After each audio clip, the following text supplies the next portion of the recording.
여러분 안녕하십니까? 부동산 가이드 박민영입니다. 요즘 부동산을 고를 때 개발 호재, 입지, 가격은 물론이고요. 이제는 내진 설계를 따지기도 하고요. 인테리어, 내부 구조까지 소비자들의 요구는 점차 구체화되고 있습니다. 다양화되고 있기도 하고요.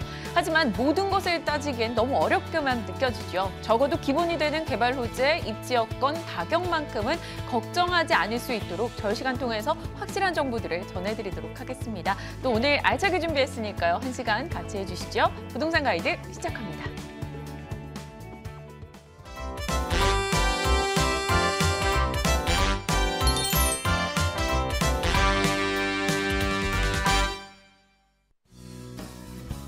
친절한 부동산 투자, 다양한 투자 노선을 분석해 주시는 부동산 선생님, 세화경제연구소 김정태 이사 함께합니다. 인사 나눠볼게요. 김정태 이사 인사드립니다. 안녕하세요. 네, 안녕하세요. 네, 지금부터 시청하시는 분들은 고민이 있으시다면 친절하게 저희가 고민 상담 진행해 드릴 겁니다. 그리고 여러분에게 다양한 정보들도 전해 드릴 거고요. 언제든 전화 접수 가능한데요. 번호 고지할게요. 02-2077-6370번 활짝 열려 있고요.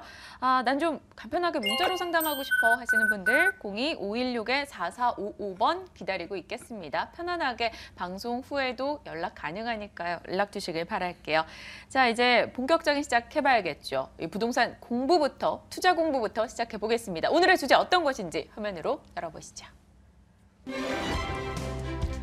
소액 투자의 허와실, 친절한 부동산 투자 전략. 오늘은 많은 투자자들이 꿈꾸는 소액 투자를 분석하고 그 안에 숨어있는 허와실을 체크해 보겠습니다. 네, 이사님과 이야기 나눠보죠. 사실 부동산 소액 투자 가능하다라고 하면 많은 분들이 의자를 바짝 당기고 TV를 바라보실 것 같아요. 궁금해하실 것 같은데 적은 투자 금액이 들어간다 해도 사실 그게 몇 천만 원일 텐데 적은 투자 금액은 또 아니고요. 그렇기 때문에 우린 따질 게 참 많을 텐데요. 어떤 것들을 저희 따지고 허와실을 구분해야 될까요? 네, 우선 금액이 이제 중요하고요. 왜냐하면 소액 투자라고 하는 부분들은 투자하는 본인도 소액이지만 또 마진이나 이익을 본 다음에도 소액으로 넘어가기 때문에 거래가 굉장히 쉽게 일어나는 부분들이 있습니다. 그래서 대기 수요가 많다고 해서 그 어떤 거래들이 빈번할 걸 예상하기 때문에 투자를 하는 방식입니다. 네. 자, 강의를 한번 시작을 해주실까요? 네. 재개발 이제 소액 투자를 먼저 해봤었고요. 그리고 저번 시간에는 국가에서 대부를 해서 소액으로 투자하는 방법을 또 얘기를 했었어요. 근데 그런 부분들 소액 투자를 신조어인데요. 갭 투자라고 해갖고 사람들이 갭 막 이렇게 많이 하시는데 실제적으로 소액 투자가 굉장히 좋은 투자법입니다. 갭 투자가 이제 끝났네, 아니네, 이런 얘기를 하기에 앞서서 그 지렛대를 많이 쓰는 것들은 사실은 수익률이나 손해나 이런 증폭되는 부분들이 있습니다. 그런 부분들을 한번 제가 말씀드려 보겠습니다. 그러면 빌라 경매가 우선 소액 투자로 이제 가능하고요. 네. 네. 그래서 빌라 경매 같은 경우에는 만약에 100원의 어떤 그 가격이 있다고 하면 감정가나 낙찰 가격에 한 번씩 유찰될 때마다 이제 20%씩 낮아지고요. 만약에 한 번 유찰된 다음에 어떤 낙찰을 받았다 그러면 80%의 대출이 일어나고요. 대출이 일어난 금액이 전세금으로 보충될 수도 있고요. 그다음에 10%나 20%의 보증금으로 충당이 되기 때문에 굉장히 소액입니다. 투자 시장에선 굉장히 소액 투자에 해당되고요. 갭 투자와 비슷하지만 실제로 대출이 일어나는 건 신용도마다 좀 다르고요. 법사가라고 해서 실제로 낙찰된 금액의 70% 정도가 대출이 누구나 다 신용에 문제가 없으면 일어날 수 있기 때문에 사업자 등록을 하고 일반 매매업을 하면 그 대출 부분이 좀 많이 요즘 문제가 되는데 그런 부분들이 많이 유리합니다. 그리고 저번 시간에 얘기했던 자산관리공사의 불화제도 다시 한번 설명을 드릴게요. 왜냐하면 그 시청자분들이 대부랑 불화라는 용어를 잘 모르신다고 몇 번을 질문하셔서 다시 한번 말씀드리려 했습니다. 무슨 얘기냐면 대부업체에 돈을 빌리는 거랑 국가에서 땅을 빌리는 것 모두 다 대부라고 할 수 있는데요. 5년간 대부하게 되면 5년 뒤에는 수의계약으로 불화를 할 수 있는 상품이므로 실제적으로 5년의 포지션을 가지고 있으면서 5년 뒤에 오르는 부분에 대해서 매입을 하게 되면 수익이 굉장히 좋다고 말씀드린 거고요. 그 부분은 시세보다 굉장히 많이 저렴합니다. 왜냐하면 국가에서 하는 모든 법원, 그다음에 자산관리공사, 국가와 계약하는 부분들은 감정평가 금액에 의하기 때문에 대출도 굉장히 쉽죠. 왜냐하면 시세랑 감정평가 금액이랑 괴리가 있거든요. 그러면 지금 대출이 안 나오는 부분들이 많이 상세가 될 수 있고요. 소액 투자는 이 삼각형 모델로 설명드릴 수가 있는데요. 3천만 원 이하가 뭐 49명, 뭐 5천만 원이 35명 뭐 이렇게 되는데요. 실제로 자본주의의 삼각형 정도라고 하는데 정보의 양, 인구, 계층, 자본량들을 이 삼각형 하나로 설명드릴 수가 있습니다. 왜냐하면 3천만 원 이하 투자하는 상품들은 원룸 상품이 많고요. 투룸은 5천만 원에서 1억. 그다음에 소형 아파트나 3룸 빌라들은 1억 정도가 이제 투자 금액으로 들어가고요. 그 외에는 또 다른 시장들이 있지만 저희가 소액 투자만을 언급함으로 3천만 원, 5천만 원, 1억 정도의 삼각형을 잘 기억을 하시면 저희가 만약에 일반적으로 갭이라는 용어를 많이 쓰는데 2천만 원의 갭을 투자해서 3천만 원 이하에 넘기기는 쉬운 거죠. 근데 점점 자본량이 넘어갈수록 그 돈을 가진 사람들의 개체수는 작아지기 때문에 거래가 쉽지 않다고 할 수 있습니다. 그런 측면에서 소액 투자는 대기 수요가 많다고 할 수 있습니다. 그래서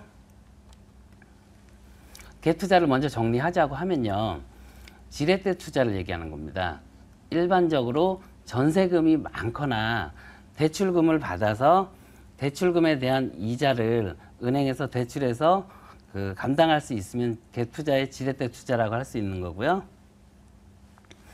매매가 대비 지렛대의 비율이 커서 실투자금이 적은 부동산 투자 방법인데 이거는 투자 시장에서는 신조어입니다. 갭 투자라는 건 불과 한 4년, 5년 전에는 없던 말이고요. 매매가와 전세가가 향후 매매 시까지 떨어지지 않는 것이 굉장히 중요합니다. 무슨 얘기냐면 매매가와 전세가가 하나라도 떨어지게 된다고 하면 실제로는 갭 투자에 실패했다고도 말씀드릴 수 있는데요. 공급량과 수요량을 제가 이따 또 한번 말씀드릴 텐데 실제로 경기도 일부 지방에서는 내년에 전세입자를 구하기가 어려울 거라는 얘기들을 많이 해요. 그게 지수별로 이렇게 나와 있는 부분들이 있고요. 갭 투자가 지금도 유효하다 아니다 하는 부분들은 제가 또 정리해 드리겠습니다. 그러면 왜 갭 투자를 할까를 이제 생각하셔야 되는데요. 네. 갭 투자는 부동산은 투자하는 목적이 한 가지입니다. 원래는 자연 상승분을 보고 하는 투자는 굉장히 건전한 투자고요.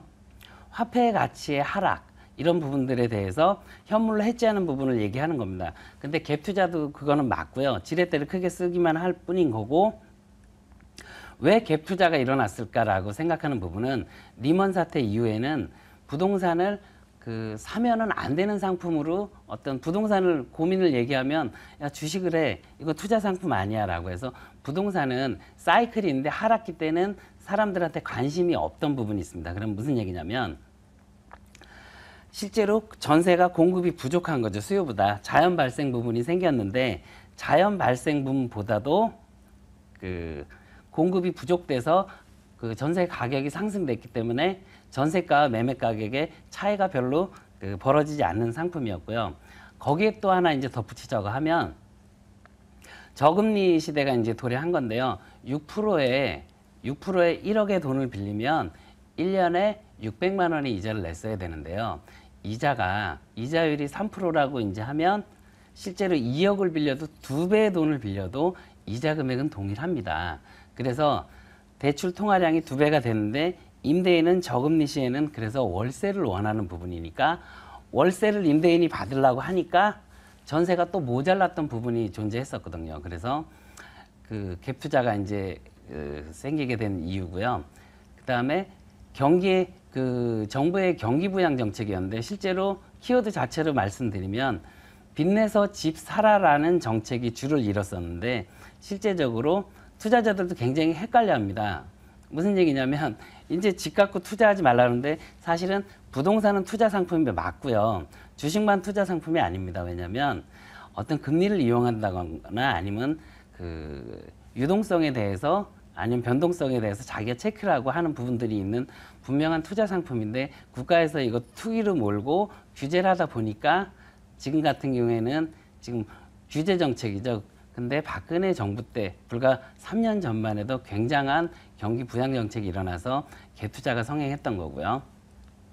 실제로 전세자금 대출의 편리성 부분도 들 수 있는데요. 2006년, 2008년 뒤 리먼 사태 이후에는 서울의 그 약간의 외곽 지역에 방 2개짜리 전세는 대략 8천만 원 정도 있었습니다. 근데 전세자금 대출이 2.9%에 1억 2천만 원 정도가 나오게 되니 실제로 1억 2천이란 돈을 빌려도 실제적으로 30만 원밖에 안 되기 때문에 더 넓은 집을 가려고 하지만 서울에서는 주택 부분이 늘어난 부분이 별로 없습니다. 그래서 똑같은 8천만 원짜리 전세가 2억짜리가 됐기 때문에 그 전세자금 대출의 부분은 다 임대인이 가져가게 됐거든요. 그래서 전세자금 대출의 편리성이 나온 부분이 전세 가격을 밀어내서 갭투자를 했다고 할 수 있고요. 그 다음에 젊은 전세 수요자들은 신축 편의시설이 없으면 아예 보진 않습니다. 실제로 엘리베이터나 뭐 어떤 그 택배를 받아준다거나 하는 그런 서비스들인데요. 엘리베이터가 없는 집하고 있는 집하고 면적이 같다고 해도 실제로는 전세금이나 월세금 차이는 굉장히 많이 나는데 문제는 젊은 세입자들, 그 세입자들은 그런 건물조차 보질 않으려고 하기 때문에 새로 신축된 부분들이 전세 비율이 굉장히 세요. 그래서 실제로 10%에서 15%만 줘도 전체 매매 가격에 그래서 갭 투자를 소액 투자를 할 수 있었기 때문에 그런 부분이 생긴 것도 있고요. 통화량 증가와 인플레이션 부분은 화폐 가치 하락입니다. 제가 아는 전문가분은 새우깡 얘기를 많이 쓰시는데요.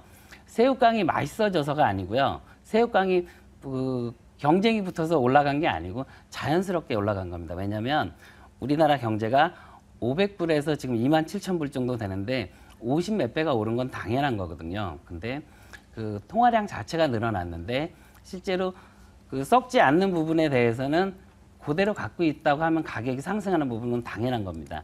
그래서 통화량 증가가 돼서 인플레이션이 많이 발생돼서 갭 투자를 한 부분이 있고요. 전세 공급 부족과 가격 상승 부분을 얘기할 수 있는데 아까 얘기했고요.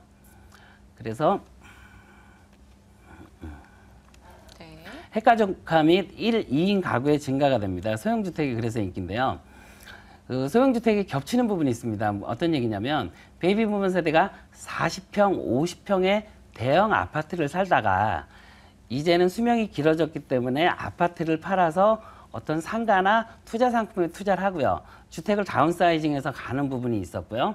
그 다음에 신혼부부들은 가격이 비싸기 때문에 조그만 집밖에 못 얻어요. 그래서 뭐 18평서부터 25평. 그분들 지금 그 결혼하시고 이제 애를 키우시는 신혼부부들은 거의 자녀가 한 명입니다. 그래서 실제로 25평에서 33평이 목표이기 때문에 더 이상 큰 주택을 선호하지 않아서 실제로 가장 수요가 두터운 게 건설사에서 분양하는 것들이 25평에서 33평인 건 그 이유 때문입니다. 그래서 갭 투자는 조그만 주택일수록 가격이 평당가가 좀 비싸다고 하더라도 20억짜리 고급 아파트의 전세가 12억이면 8억이면 그건 갭 투자라고 할 수 없고요. 2억짜리 빌라가 전세가 1억 6천이라고 하면 1억 7천 나오면 그건 갭 투자라고 하죠. 그래서 소액 부분이 그런 부분이 가능하고요. 그래서 소액 투자가 가능하기 때문에 만약에 1억의 돈으로 아까 얘기했던 3 아래 다세대 주택 하나를 매입할 걸 그 핵심 지역에 3개를 할 수 있습니다. 뭐 방송을 보시면 여의도가 좋다, 뭐 아니 영등포가 좋다, 뭐 용산이 좋다, 어떤 지역에 전세가 높기 때문에 분산 투자 개념이 됐었는데 그 부분이 세법하고도 맞아 떨어졌습니다. 무슨 얘기냐면 누진세이기 때문에 3천만 원을 투자해서 1,500만 원을 벌어도 50% 수익률이 나오는 거거든요. 근데 같은 해에 팔지 않으면 누진세는 통산하지 않습니다. 그래서 그 부분까지도 세금을 절세했다고 할 수 있었고요. 리먼 사태 이후로 계속 집을 안 샀기 때문에 자연 발생 수요는 굉장한 스프링으로 해갖고 튕겨나간 부분이 있었습니다. 그래서 갭투자를 했다고 할 수 있고요. 다음 시간에는 이 부분에 대해서 더 말씀드리도록 하겠습니다. 네, 왜 갭 투자를 하고 있는가, 그리고 갭 투자가 어떤 점의 장점을 극대화시킬 수 있는가, 그런 부분에 대한 이야기를 다뤄주셨습니다. 점검을 좀 해봤고요. 또 이런 부분에 대해 많은 분들이 궁금해하셨던 만큼 한 번쯤 살펴보시는 것도 좋을 것 같네요. 자, 이제 본격적인 상담 시간도 가져봐야 될 텐데요. 상담 시작하기 전에 전화번호 한번 다시 안내를 해드리도록 하겠습니다. 02-2077-6370 그리고 02-516-4455번으로 연락 주시면 되겠습니다. 이제 전화로 소통하는 시간 이어가야겠죠? 생생 부동산 클리닉 함께 하시죠.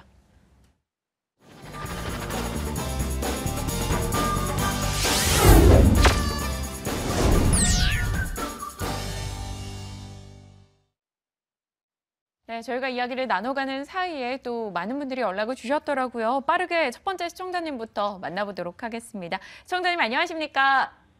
네, 안녕하세요. 네, 연락 주셔서 감사합니다. 자, 어떤 고민으로 전화 주셨나요?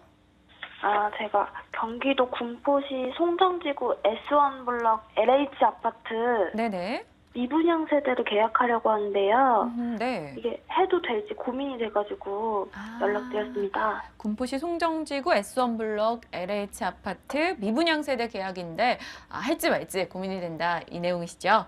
네. 좋습니다. 한번 제가 여쭤볼 테니까요. 한번 이야기 나눠보세요. 네. 이사님. 네, 안녕하세요. 네, 안녕하세요. 거기 미분양 난 부분이 네. 좀 이유가 있긴 한데요. 네. 혹시 여기 실거주세요? 아니면 투자하실 거예요? 실거주요? 실거주죠? 네. 공공 임대주택이니까 이게 실거주로 들어갈 겁니다. 그죠? 그럼 네. 제가 설명드릴게요. 네. 이거 LH에서 이제 분양하는 아파트인데요. 이런 경우에는 이제 만 19세 이상 무주택 세대원들은 이걸 계약할 수 있어서 이제 하는 부분이 있고요. 지금 위치를 보면 민간 아파트가 이 지역이 1,200만 원 정도까지 이제 분양이 됐는데, LH에서 분양하는 건 이제 가격 측면에 투자하시는 부분인데, 1,050만 원이라고 하면 한 150만 원씩 30평 하면 4천에서 5천 정도 피가 발생된다고 해갖고 사람들이 이제 문의를 저도 이걸 받았었어요, 그 전에. 근데 얘기를 저는 어떻게 드렸냐면, 민간 아파트는 조금 비싸요. LH 거보다. 원래 비싼 거 가격 차이가 있는데, 지금 보시면 이게 530세대 대략 되는데요. 229세대를 모집하는 내용 때문에 이제 쉽게 접근하고 옆에 아파트보다 뭐 한 4천, 5천 싸다고 해서 이제 하시는 부분들이 있는데, 실제로 여기 경기도는 입주 경기 실사 지수가 지금 80% 이하로 떨어졌습니다. 무슨 얘기냐면, 제가 초역세권은 실제로 80% 안에 들어가기 때문에 세입자를 구할 수 있다고 생각해요. 완공 시점이나 어떤 제가 투자 목적 기간에 얘기했을 때. 근데 여기는 지금 역에서 보면 1.3km 정도 떨어졌는데요. 네. 그 위에 아파트가 금강 모모라는 아파트, 금강 펜테리오미닝이라고 하는 아파트일 거예요. 근데 거기가 1,200만 원인데 여기가 1,050 정도 된다고 그래갖고 이거 투자하시려고 하는데, 경기도는요, 실제로 내년에 우리나라 인구의 0.5%에서 0.6%를 적정 세대수로 보거든요. 그럼 25만 세대에서 30만 세대 정도의 아파트가 필요한 건데, 내년에 입주되는 물량이 48만 세대예요. 그래서 경기도는 입주 물량이 좀 과다인 부분이 분명히 있는데, 그 중에서도 역에서 먼 것들은 사실은 투자성이 없다고 할 수 있어요. 왜냐하면 2013년에 이제 정점을 아래 이제 반등을 해갖고 2014년, 2015년, 2016년 그때 공급 물량이 많았는데 부동산 문제는요, 시차를 두고 발생하거든요.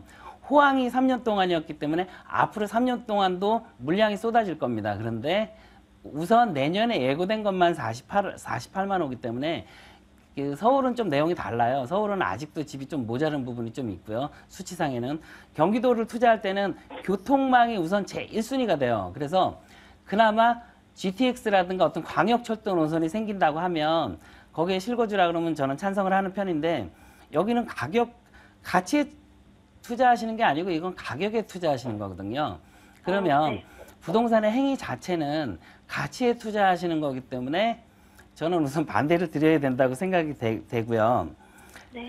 우선 제가 상담에 들어오면 하는 얘기가 있는데, 이렇게 약간 떨어진 것들, 역세권에서 떨어진 아파트를 말씀하실 때 제가 드리는 말씀이 있습니다.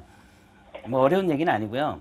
그 어떤 아파트를 투자하시거나 주택을 투자하실 때 집주인만 좋아하는 단지, 싸다고 해서 싸면 좋죠, 집주인은. 그렇지만 세입자도 좋아하는 단지를 선택하시는 게 좀 안목을 넓힐 수가 있고요.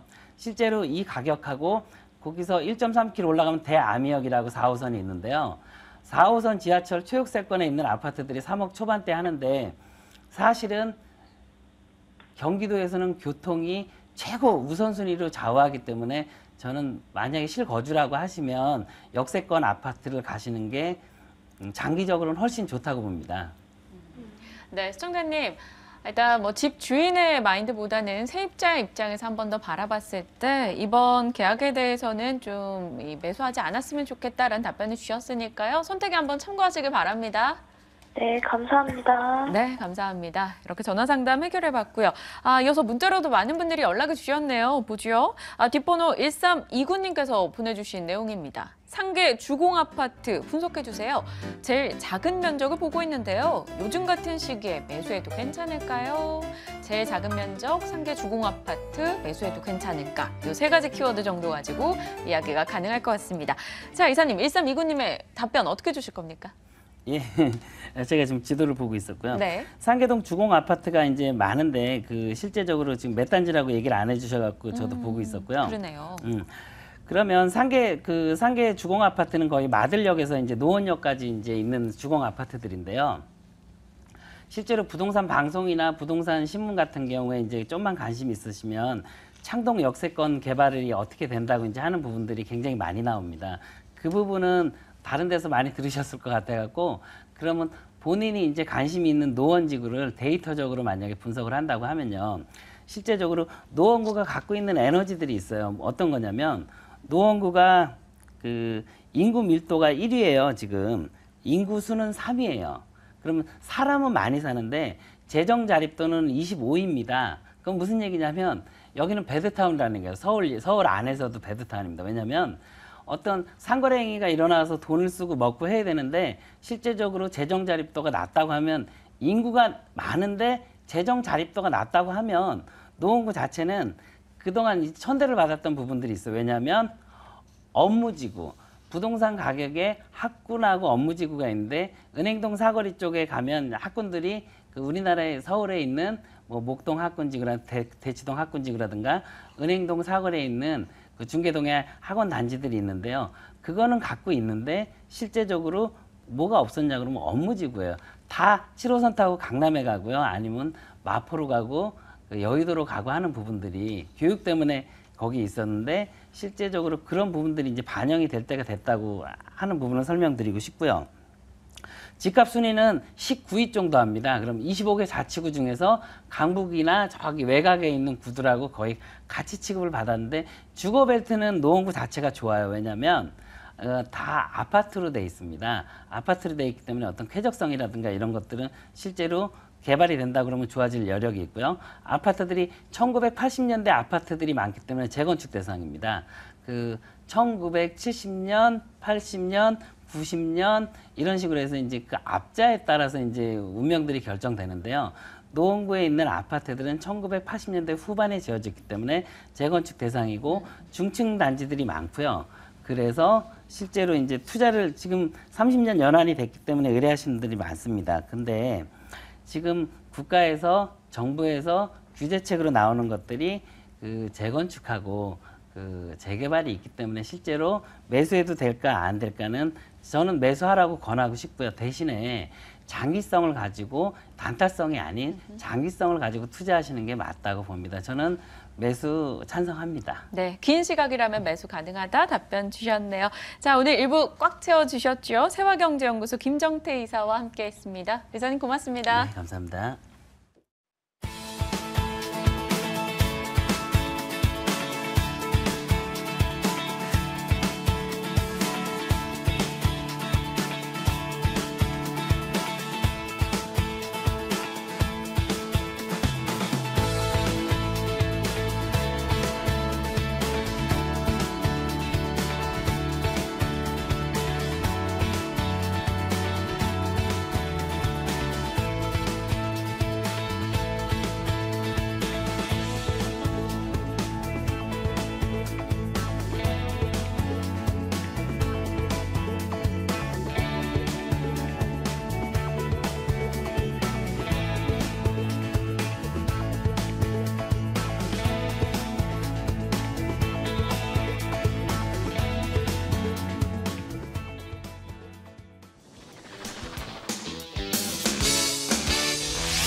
2부 돈 되는 부동산 정보, 최고의 입지를 찾아내는 고수, 드림타워 투자연구소 박익원 대표 함께합니다.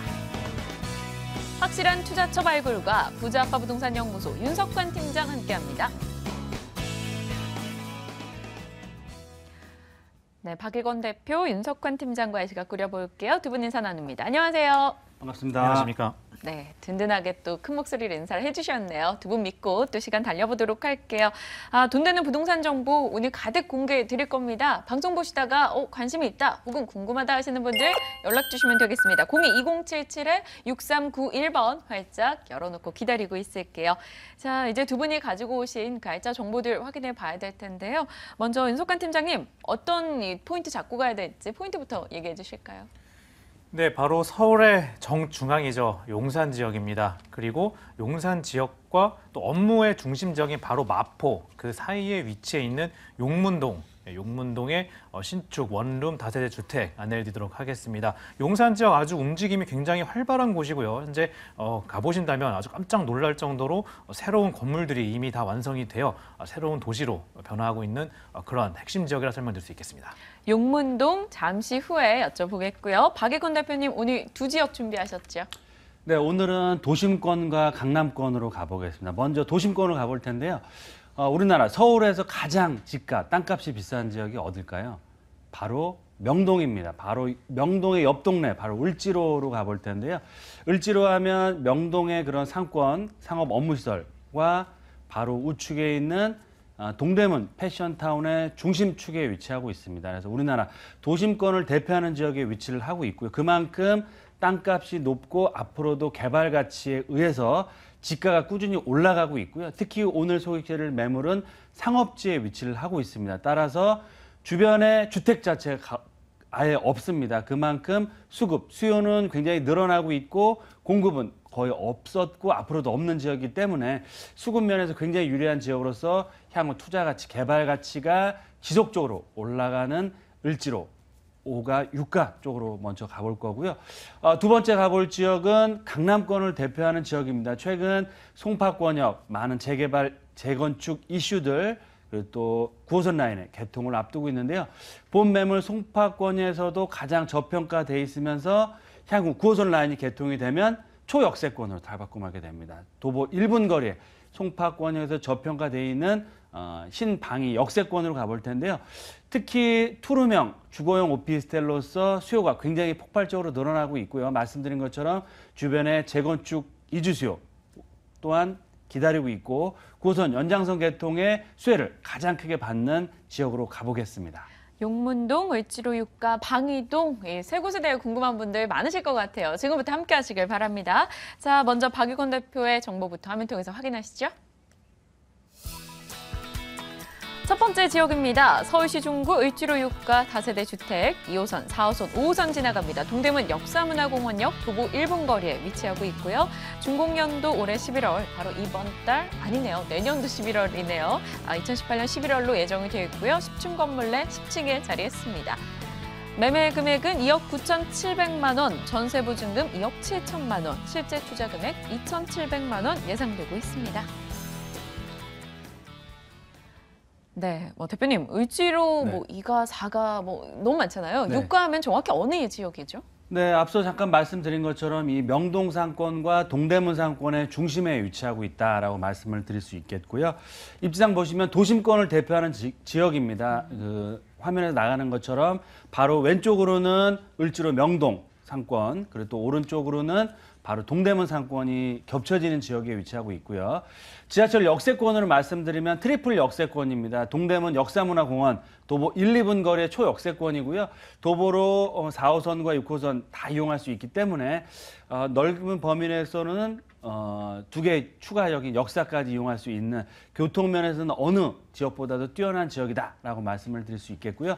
특히 말씀드린 것처럼 상업지 중심축에 위치하고 있기 때문에 주변에 그런 호텔들, 그다음 상업 업무시설들, 리테일시설, 소매, 백화점 이런 쇼핑센터가 지속적으로 개발이 되고 있기 때문에 향후 집가 상승이 꾸준하게 이루어지고 있습니다. 특히 도심 재생산업, 이번 문재인 정부의 가장 핵심적인 그런 개발축이 뭘까요? 말씀드린 것처럼 도심 재생산업인데요.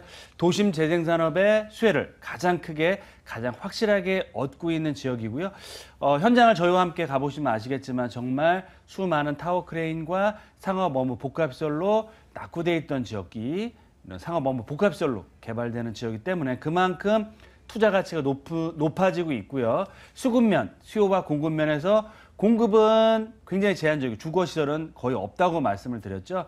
그에 비해서 수요 자체는 주변에 상업 업무, 오피스타운이 계속적으로 개발이 되기 때문에 거기에 따른 수요는 늘어나고 있다. 특히 제가 강조하는 것처럼 직주 근접이 가장 가능한 지역으로서의 앞으로 미래 가치가 더욱더 주목받는 지역이다라고 말씀을 드리겠습니다. 네, 미래 가치가 주목받는다. 어떤 가치를 말씀하시는 건지 궁금하네요. 호재성 이슈도 얘기해 주실까요? 네, 일단은 주변에 3개에서 4개 전철 역세권이 개통이 됨으로 해서 초역세권, 더블, 트리플 역세권의 그 개발 가치가 있겠다고 할 수 있겠고요.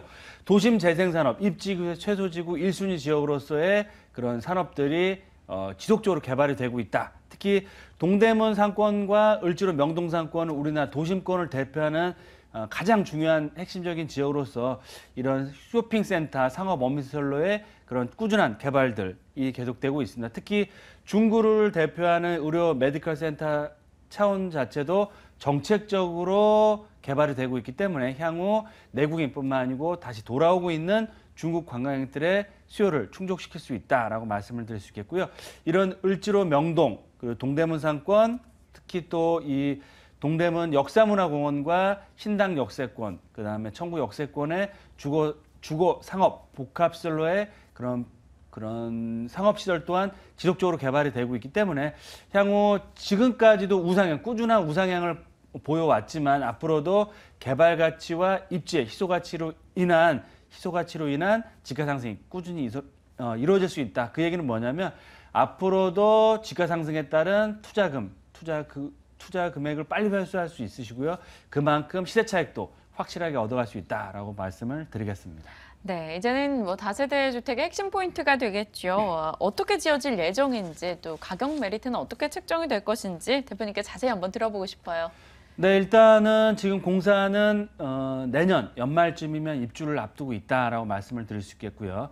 총 10층 건물의 10층에 위치하고 로얄층 남향 구조입니다. 그만큼 도로의 정남향 구조의 3베이 구조이기 때문에 이보다 더 좋은 구조 타입은 없다라고 말씀을 드릴 수 있겠고요. 건설회사 또한 이런 주거용 오피스텔이나 이런 소형 아파트를 전문으로 시공하는 시공업체에서 시공을 맡았기 때문에 그만큼 고급스러운 내장, 외장 마감할 예정이고요. 기본적인 풀옵션 다 제공되기 때문에 브랜드로 다 제공되기 때문에 정말 안정적으로 높은 임대 수익률도 꾸준히 얻어갈 수 있다라고 말씀을 드리겠습니다.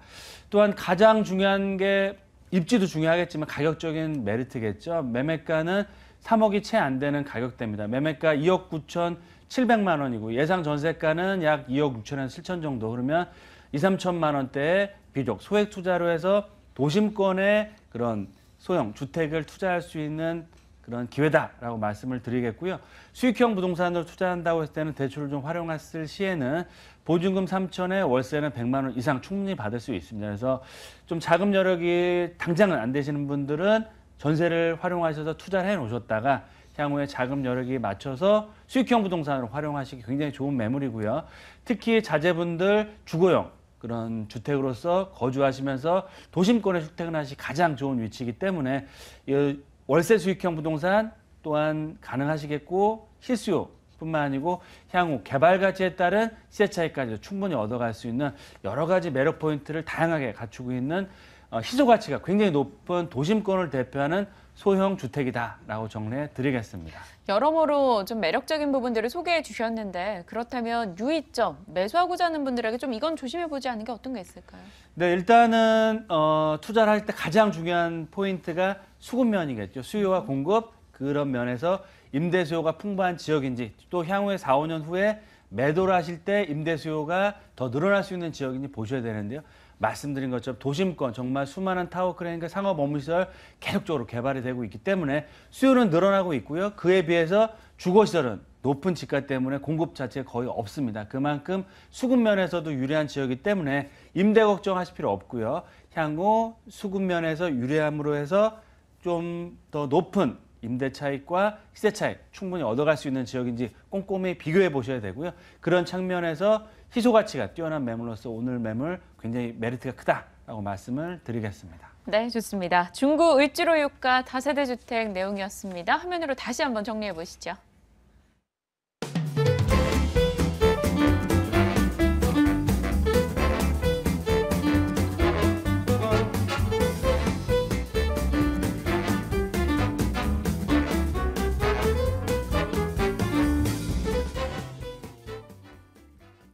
네, 알짜 부동산 정보 공개는 물론이고요. 여러분과 전화 상담도 가능합니다. 방송 후에도 연결이 되니까요. 02-2077-6391번 열려 있습니다. 연락 기다리고 있을게요. 자, 이번에는 윤석환 팀장님의 물건 확인해 봐야겠죠. 용산구 용문동 화면으로 확인하시죠. 서울시 용산구 용문동 다세대 주택입니다. 6호선 경의중앙선 효창공원 앞역 도보 6분 거리고요. 준공연도 2017년 7월, 그리고 5층 건물 내 4층에 자리했습니다. 매매 금액은 1억 7천만 원, 전세 보증금 1억 4천만 원, 실제 투자 금액 3천만 원 예상하고 있습니다. 항상 나 부동산 살 거야 이러면 어디 지역? 이라는 말이 가장 먼저 나옵니다. 그만큼 사람들이 제일 궁금한 게 바로 입지 여건인데요. 어떻습니까? 네, 본 지역을 일단 간단하게 포인트 먼저 설명을 드려보면요. 서울의 중심이 바로 용산, 그리고 업무 지구의 최정점이라 할 수 있는 바로 마포, 그리고 한강, 이 세 개의 포인트로 보시면 좋을 것 같습니다. 우선 용산 지역에 대해 먼저 설명을 드려보면요. 2030 서울 플랜에서 3도심의 중심축에 위치해 있죠. 바로 용산 지역인데요. 지하철 6호선과 경의중앙선, 그리고 효창공원 압력에서 도보로 약 6분 거리로서 가깝다는 점, 역세권이라는 점을 강조드리겠습니다. 또한 용문 재래시장, 그리고 용산역에 아이파크몰이죠. 그리고 이마트, 그리고 또 최근에 입점 완료, 현재 성업 중인 HDC 신라 면세점과 같은 아주 굵직한 상업시설들이 모여있는 곳이라 설명드릴 수 있겠고요. 또한 지하철 5호선과 6호선, 그리고 공항철도죠. 경의중앙선역이 공덕역과도 가깝습니다. 그리고 1호선이죠. 경의중앙선이면서 KTX의 출발점이기도 한 용산역과도 가까이에 위치해 있기 때문에 교통 여건이 매우 우수하다는 점을 강조드리겠고요. 다음으로 마포 지역으로 넘어가 보시면 마포의 4대 성장 거점 중 한 곳이죠. 바로 공덕역과 또 인접해 있습니다. 또 건너편의 효창 4.5지구에 재개발이 현재 진행이 되고 있고요. 또한 강변북로와 원효대교, 그리고 마포대교를 건너게 되면 바로 여의도와 직접 연결된다는 점, 아주 그 업무지구가 밀집해 있는 여의도와 가깝기 때문에 이들을 대상으로 한 임차 수요가 아주 풍부하다는 점을 강조드리겠습니다. 또한 미군이 이전하고 있는 아주 큰 이슈가 있죠. 용산 민족공원과 현재 입주가 시작이 되었습니다. 레미안 용산, 더 센트럴, 프루지오 서밋, 우리나라 최초의 7성급 아코르 앰버서더 호텔 용산, 그리고 LG U+ 사옥이 있었습니다만 이것의 이전 문제, 그리고 현재 최신 시설로 아주 럭셔리한 건물로 바뀌어 있는 아모레 퍼시픽의 사옥 등과 같은 대규모 직장 수요들이 인근에 밀집해 있다는 점 역시 본 지역의 아주 큰 포인트라 설명드릴 수 있겠습니다. 자, 마지막으로 보신다면 본 지역 한강변과도 아주 인접해 있기 때문에 본격적인 한강 관광의 어떤 그 효과를 보실 수 있는 지역으로서 이 한강공원이 개발이 되었을 때 직접적인 수혜를 볼 수 있다는 점을 정리해드리겠습니다. 용산구 하면 사실 개발 관련한 기대가 가장 높습니다. 개발 이슈들 또 어떤 것들이 있었는지 한번 정리해 주실까요? 네, 본 지역 바로 서울의 중심부에 대규모의 공원이 조성이 되고 있습니다. 네. 용산 민족공원이 조성될 예정에 있는데요. 2015년도부터 미군 기지가 현재 이전이 시작이 되었죠. 평택 지역으로 대부분 다 이전이 완료가 된 상황이라 볼 수 있겠고요. 용산의 한복판 10년 후면 군사기지가 초대형 도심공원으로 변화될 예정에 있습니다. 한미연합사 부지, 그리고 드래곤힐 호텔을 제외한 무려 243만 제곱미터 규모의 74만 평이죠. 엄청난 대규모의 어떤 공원이 2027년도에 완공이 될 예정으로서 축구장의 무려 340배에 이른다고 합니다. 이렇게 대표적인 랜드마크급의 공원이 조성됨으로써 어떤 서울시의 대표적인 관광자원으로 본 지역이 부상할 예정으로 되어 있습니다.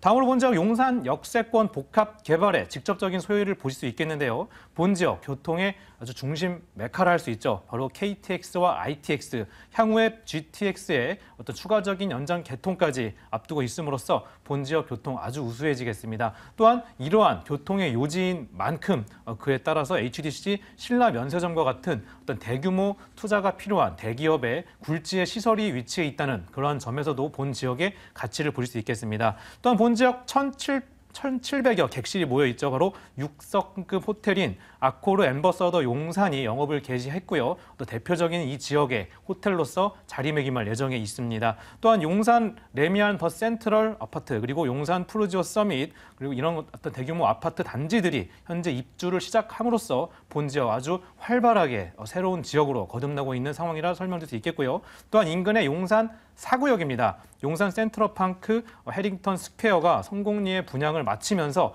2020년도까지 입주 예정으로 되어 있습니다. 자, 마지막으로 본 지역의 또 다른 개발 호재죠. 바로 신분당선이 어떤 분당 지역에서부터 강남을 지나 본 용산까지 추가적인 연장 개통을 앞두고 있습니다.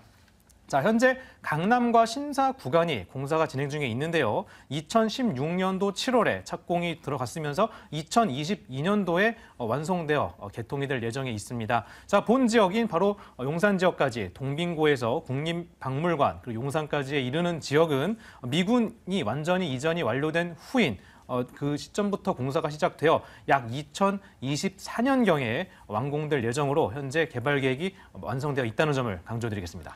네, 이렇게 뭐 매력적인 호재가 많다면 가격 이런 게 좀 부담스럽지 않을까 걱정되기도 하는데요. 건물 특징과 가격 소개해 주실까요?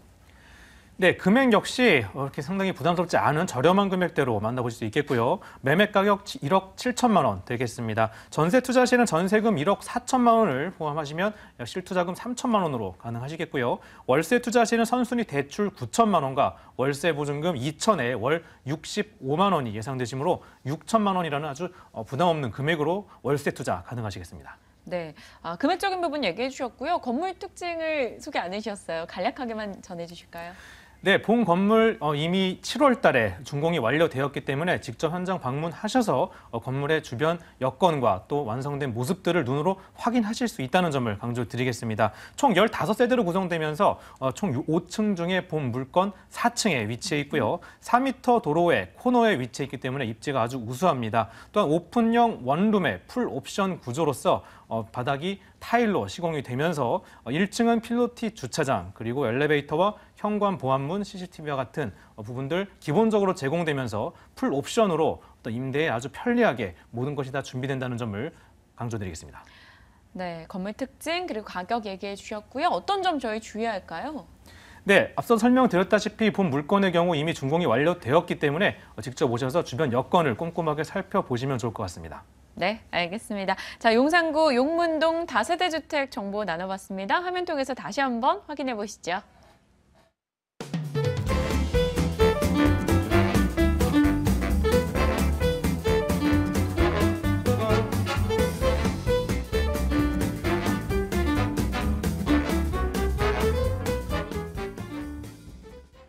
네, 어느덧 마지막 정보만 남겨놓고 있네요. 박일건 대표와 함께 이번에는 송파구 방이동으로 가보시죠.